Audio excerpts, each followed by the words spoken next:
നേരത്തെ പറഞ്ഞ ഇവിടെയാണ് നേരത്തെ പറഞ്ഞ ഈ ഒപ്പം ജോലി ചെയ്തിരുന്ന ആൾ നേരിട്ട് അതിക്രമത്തിന്റെ വിഷയവുമായി ബന്ധപ്പെട്ട് പോലീസിൽ ഒരു മൊഴി നൽകുകയും അതേ ആളുകൾ കോടതിയിൽ മറ്റൊരു മൊഴി നൽകുകയും ചെയ്തു. ആ സംഭവത്തെ താങ്കൾ എങ്ങനെയാണ് കാണുന്നത്? അതിലെനിക്ക് അഭിപ്രായം പറയാൻ സാധിക്കും. പോലീസിൽ നൽകിയ മൊഴിയും അതല്ലാതെ കോടതിയിൽ നൽകിയ മൊഴിയും രണ്ടും രണ്ടാണ് എന്ന് നിങ്ങൾ പറഞ്ഞ അറിവല്ലേ എനിക്കുള്ളൂ. നിങ്ങൾ പറഞ്ഞ അറിവിന്റെ അടിസ്ഥാനത്തിൽ ഇന്നൊരു റിമാർക്ക് ഇവിടെ പറയുന്നത് ശരിയാണോ? ആണോ? അല്ല എന്നാണ് എന്റെ അഭിപ്രായം. മൊഴി മാറ്റിയതുമായി ബന്ധപ്പെട്ട് ആ വിവരം ശരിയാണ് എന്ന കാര്യം പുറത്തു വന്നിട്ടുണ്ട്. ആ മൊഴി എന്താണെന്നതും കൃത്യമായി വന്നിട്ടുണ്ട്. ആ സാഹചര്യത്തിൽ എവിടെ വന്നു? എനിക്കറിയാം എവിടെയാണ് വന്നത്. ചാനലുകളിലോ? ഇന്ന് പുറത്തു വന്നിട്ടുണ്ട്. പുറത്ത് എവിടെ വന്നു? ചാനലുകളിൽ വന്നത് വെച്ച് എനിക്കൊരു റിമാർക്ക് നടത്താൻ കഴിയുമോ എന്നാണ് എന്റെ ചോദ്യം. അത്രയും വിശ്വസ്തമാണോ മാധ്യമങ്ങൾ പുറത്തുവിടുന്ന എല്ലാ കാര്യങ്ങളും? ആക്രമിക്കപ്പെട്ട നടിയുമായി ബന്ധപ്പെട്ട് തിരിച്ചു കൊണ്ടുവരേണ്ട അമ്മയിലേക്ക് ഇപ്പോഴും ഈ WCC അംഗങ്ങളാണ് ഇതിനൊക്കെ തുടക്കമിട്ട ഒരു ടീം. അവരിപ്പോഴും പുറത്താണ്. അവർക്ക് ഇപ്പോഴും ഒരു ഔട്ട്കാസ്റ്റ് പദവിയാണ് ഇപ്പോഴും ഉള്ളത്. അതിൽ ഒരു മാറ്റം വരണ്ടേ? ലെഫ്റ്റ് മീ തീർച്ചയായിട്ടും എല്ലാവരും ഒരുമിച്ച് ഇൻക്ലൂസീവായിട്ട് പ്രവർത്തിക്കുന്ന സംഘടനകൾ മാത്രമാണ് സിനിമയിൽ നിന്ന് മാത്രമല്ല എല്ലാ മേഖലകളിലും നിലനിൽക്കേണ്ടതെന്ന് ആഗ്രഹിക്കുന്ന ഒരാളാണ് ഞാൻ. അങ്ങനെ ഒരു ഭാവിയിലേക്ക് നമ്മൾ ഉടനെ എത്തിച്ചേരട്ടെ എന്ന് ഞാൻ പ്രത്യാശിക്കുന്നു.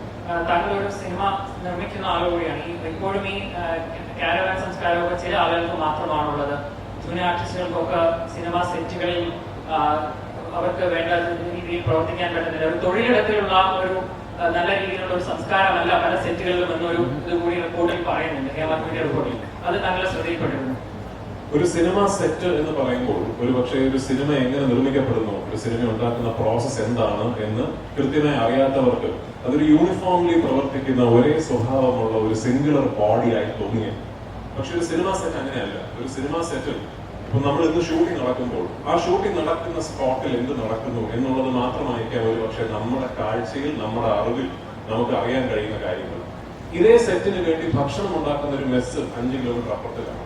ഇന്ന് നമ്മൾ ചിത്രീകരിക്കുന്ന സീനിൽ 2000 ജൂനിയർ ആർട്ടിസ്റ്റുകൾ വേണമെങ്കിൽ ഈ ജൂനിയർ ആർട്ടിസ്റ്റുകളെ സെറ്റിൽ എത്തിക്കുന്ന ജൂനിയർ ആർട്ടിസ്റ്റ് ഏജന്റുമാരുണ്ട്. നമ്മൾ അവരുമായിട്ട് കോർഡിനേറ്റ് ചെയ്തിട്ടാണ് ഇന്ന ഏജന്റിന്റെ കയ്യിൽ നിന്ന് 500 ജൂനിയർ ആർട്ടിസ്റ്റ്, ഇന്ന ഏജന്റിന്റെ കയ്യിൽ നിന്ന് 1000 ജൂനിയർ ആർട്ടിസ്റ്റ്, ഇങ്ങനെയാണ് ജൂനിയർ ആർട്ടിസ്റ്റുകൾ ഈ സെറ്റുകളിൽ എത്തുന്നത്. അപ്പൊ ഈ പ്രോസസ്സ് ഞാൻ പറയുമ്പോൾ തന്നെ നിങ്ങൾക്ക് മനസ്സിലാവുന്നില്ലേ ഇത് ഫുള്ളി സ്ട്രീം ലൈൻഡ് അല്ല എന്ന്. ഇത് കംപ്ലീറ്റ്ലി സിസ്റ്റമാറ്റിക് ആയിട്ട് പ്രവർത്തിക്കുന്ന സ്ട്രീം ലൈൻഡ് ആയ പ്രോസസ്സുകളിലേക്ക് എത്തിച്ചേരുന്ന പ്രക്രിയ അല്ല എന്ന് ഞാൻ പറയുമ്പോൾ തന്നെ നിങ്ങൾക്ക് മനസ്സിലാവുന്നുണ്ട്. സ്ട്രീം ലൈൻഡ് ആകണം, അത് സിസ്റ്റമിക് ആയിട്ട് തന്നെ പ്രവർത്തിക്കണം.